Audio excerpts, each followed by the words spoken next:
नमस्कार, मैं डॉक्टर मौलश्री राठौर, को convener Indian dietetics association Rajasthan chapter एवं राष्ट्रीय पोषण सलाहकार।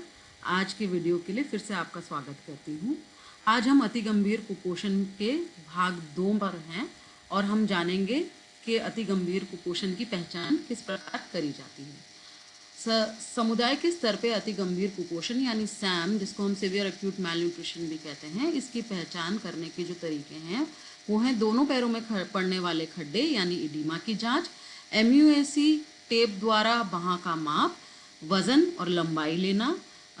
वजन और लंबाई के बारे में आप लोग पहले से ही जानते हैं, तो आज हम सिर्फ दोनों पैरों में पड़ने वाले खड्डे और MUAC टेप द्वारा कैसे माप लिया जाता है उसकी जानकारी लेंगे। दोनों पैरों में जो पड़ने वाले खड्डे होते हैं उनकी जांच करने के लिए बच्चों के दोनों पैरों को अपने हाथ में ले लीजिए और उसके बाद उसके पैरों के ऊपर की तरफ अपने अंगूठे से इस प्रकार से दबाएं ताकि थोड़ा सा दबाव पड़े उसके पैरों पर और 10 सेकंड तक ऐसे दबा करके रखें। 10 सेकंड बाद जब आप अपना अंगूठा हटाते हैं तो यदि बच्चे के पैरों में जिस प्रकार से दूसरे चित्र में आपको दिखाई दे रहा है, यदि खड्डा पड़ता है दोनों पैरों में तो इसका मतलब ये बायलेटरल पिटिंग इडीमा है, जो कि अति गंभीर कुपोषण की निशानी है और ऐसे बच्चे को तुरंत डॉक्टर को दिखाने की या अस्पताल में ले जाने की ज़रूरत है। यदि खड्डा एक ही पाँव में पड़ता है तो उसका मतलब ये है कि बच्चे के पाँव में या तो कोई चोट लगी है या कोई कीड़ा काटा है, इसलिए ये ध्यान रखने की बात है कि खड्डा जो है वो दोनों पैरों में पड़ना ज़रूरी है। अब हम बात करेंगे MUAC टेप की। MUAC टेप एक विशेष प्रकार की टेप होती है जो कुछ ऐसी दिखती है। मेरे पास एक MUAC टेप यहाँ पर है। ये एक तिरंगी टेप है जिसमें हरा, पीला और लाल रंग से नाप दिया गया होता है, साथ में नंबर भी होते हैं और इससे जो बाह का नाप लिया जाता है वो उसकी ट्रेनिंग हमारे स्वास्थ्यकर्ताओं को सारे स्वास्थ्य कार्यकर्ताओं को दी गई है और वो बच्चे की बाह का नाप इस टेप के द्वारा लेकर के इसका आकलन जो करते हैं वो कुछ इस प्रकार से करते हैं कि जो हरे रंग में आता है यदि माप इसका MUAC टेप का, तो इसका मतलब बच्चे की बाह का माप 12.5 सेंटीमीटर से अधिक या 12.5 सेंटीमीटर है। ऐसा बच्चा सुपोषित बच्चों की श्रेणी में आता है। यदि बच्चे का माप पीले में आता है तो बच्चा 11.5 सेंटीमीटर से 12.4 सेंटीमीटर उसकी बाह का माप है और बच्चा जो है वो मध्यम गंभीर कुपोषित बच्चा है या मैम बच्चा जिसे हम कहते हैं, मॉडरेट एक्यूट मैलनरिश्ड बच्चा है। फिर यदि बच्चे का नाप जो है वो लाल में आता है तो इसका मतलब बच्चे का जो बाह का नाप है वो 11.5 सेंटीमीटर से कम है और ऐसे बच्चे जो हैं वो अति गंभीर कुपोषण की श्रेणी में आते हैं। इन बच्चों को तुरंत डॉक्टर के पास दिखाने की या अस्पताल में ले जाने की ज़रूरत होती है। सही परिणाम नापने के लिए आप नाप को कम से कम 2 बार लीजिए।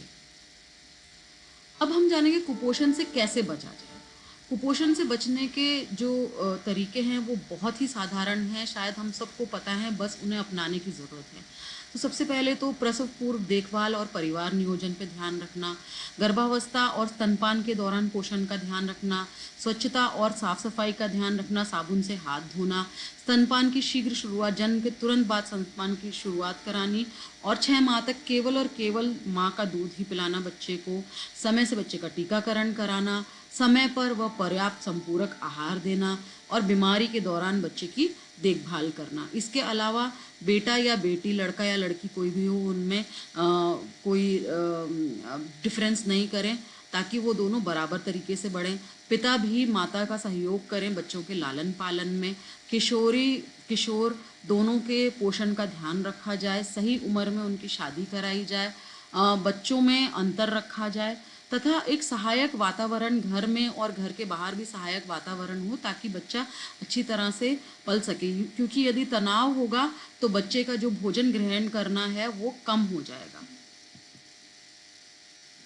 बहुत ज़रूरी चीज़ वृद्धि निगरानी हमें अपने बच्चों की जन्म से लेकर कम से कम 5 वर्ष की आयु तक तो बहुत ज़रूरी करनी ही है और वृद्धि निगरानी जो कार्ड आता है बच्चों के जन्म के समय में या अस्पताल पे बनता है या आंगनवाड़ी केंद्र या स्वास्थ्य केंद्र पर बनता है, इस कार्ड में अपने बच्चे की वज़न का हर महीने नाप लेना बहुत ज़रूरी है और उसे अंकित करवाएं इस पर।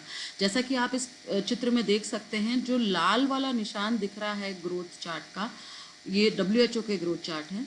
इसमें लाल में यदि बच्चे का वज़न आता है तो हमें चिंता करने की बात है।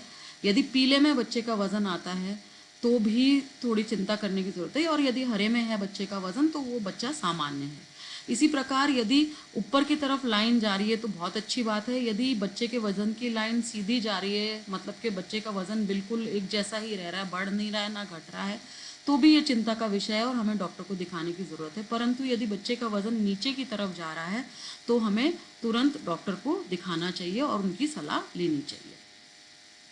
ये एक सैंपल है ममता कार्ड का। ममता कार्ड के अंदर जो हमने अभी बात करी थी ग्रोथ चार्ट की, वो ग्रोथ चार्ट लड़का लड़की दोनों के लिए होता है। साथ में ये ममता कार्ड जो है, ये जैसे ही माता गर्भवती होती है उस समय ममता कार्ड, उस समय से लेकर के और 5 वर्ष तक बच्चे की जानकारी इस ममता कार्ड में होती है, और सभी प्रकार की जानकारी पोषण और लालन पालन से लेकर के माता के पोषण तक सब सारी जानकारियाँ इसी ममता कार्ड में होती हैं।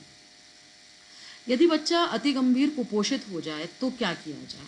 अति गंभीर कुपोषित बच्चों के लिए हमारी सरकार द्वारा कुपोषण उपचार केंद्र चलाए जा रहे हैं, जो कि सभी सरकारी ज़िला अस्पतालों और मेडिकल कॉलेजों में हैं। यहाँ पर बच्चों की देखभाल के लिए विशेष प्रावधान होते हैं, माताओं को भी रहने दिया जाता है यहाँ पर बच्चों के साथ में, और बच्चों का सभी प्रकार की जांच और इलाज जो है वो यहाँ पर मुफ्त होता है। किसी भी प्रकार के पैसे नहीं लिए जाते हैं बच्चों के इलाज के लिए। और बच्चों के लिए विशेष प्रकार का खाना होता है यहाँ पर। उनकी सेहत में सुधार करने के लिए खेल खिलौने होते हैं ताकि उनका समय भी, मन भी लगा रहे वहाँ पर। और साथ में माताओं या देखभालकर्ताओं को प्रतिदिन 100 रुपये भी सरकार द्वारा दिए जाते हैं। मुख्य बात ये है कि अति गंभीर कुपोषण से बहुत ज़्यादा मृत्यु होती हैं, और इसमें बच्चों के जो अति गंभीर कुपोषित बच्चे होते हैं उनकी मृत्यु होने का जो खतरा है वो सामान्य बच्चों के मुकाबले में 11 गुना अधिक है।